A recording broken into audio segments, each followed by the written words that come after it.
Well, she's definitely not the prettiest, but here we go. 1971 Suzuki Tm400. So TM stands for True Motocross.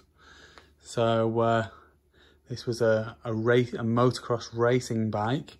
A lot of people didn't like them because they said they didn't turn well, but they have got a really good following, and they always seem to be popular. Now, when I first started looking at this bike, I was thinking, oh my goodness, what is going on here? And I wasn't expecting too much from it, but when you look at, I mean, there's things like the seat. Someone's recovered it with a wetsuit. It feels all lumpy and bumpy under there. I'm not going to go into it. There is a crack in the frame, which someone would be able to grind back and then weld that back on. And then it's just got bits and pieces. Obviously, it's missing an airbox and stuff like that. But then when you look a little bit closer, I think someone's been riding this bike like this. It's a matching numbers bike, so the frame number and the engine number match, which in this period of Suzuki manufacture they would have. Someone's done some nice artwork and coloured the Suzuki badge in and this, that and the other. But oh, the chain's not on it. Spoke to my mate over in America and he said the chain was seized up, so it was making it really hard to push, so they just whipped it off. And it was a knackered old chain. But yeah, look at the rims. The rims look good. The forks are a bit pitted. They've done something very interesting with the throttle. They've put some kind of a spring in there. I don't know why they've done that. I'm not sure I understand. The clutch works. It turns over. It changes gear. The rear rim looks good.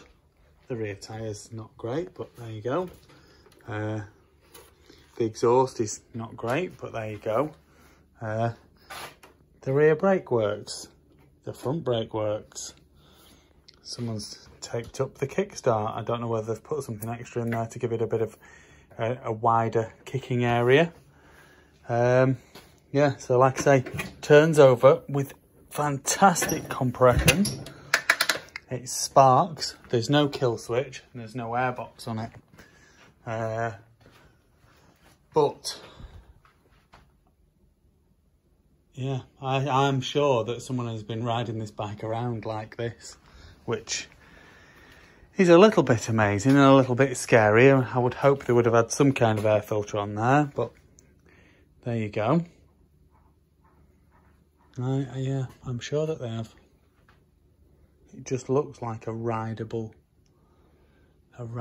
bike. So anyway, with that said, I'm going to just do the gearbox test now. You won't be able to see because the sprocket is coupled. Unless I can get.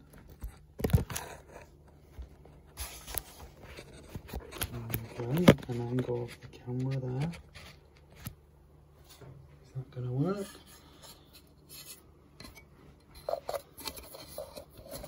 Right, so we're in first there.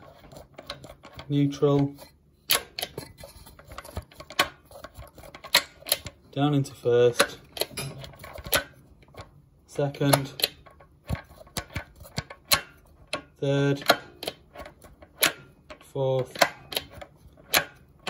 And fifth. That's the top of the gearbox. Back down into fourth. Third. Second. And first. I'll just bring it back up to neutral. There you go. And then now, because it has all of the components, the compression, fuel, I did check the bottom of the card before and it was as clean as a whistle.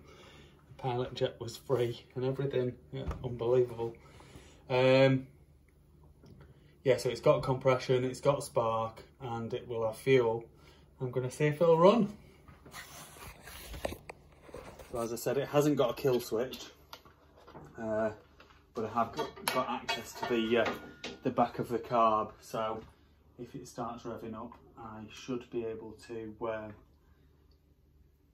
stop it running by suffocating it, basically covering the back of the carb with my hand. So I'll just let a bit of fuel trickle down into the carb, and then it should be enough.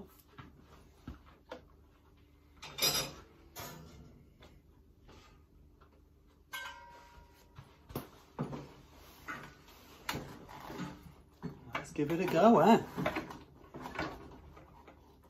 I'll just get it over top dead centre. Kickstart return spring doesn't seem to be very good.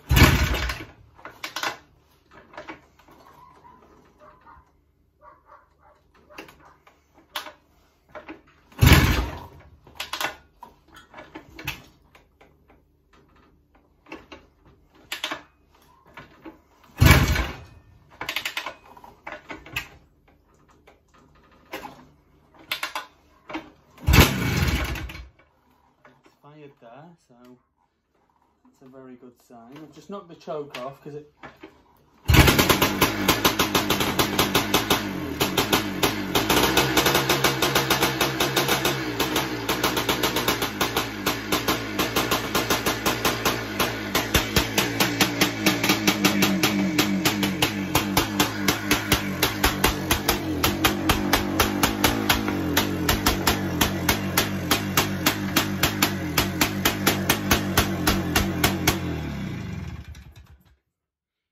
exhaust blowing a little bit, but she's running, and I think just knocked the tick over down a little bit, and yeah, it seems to run quite good.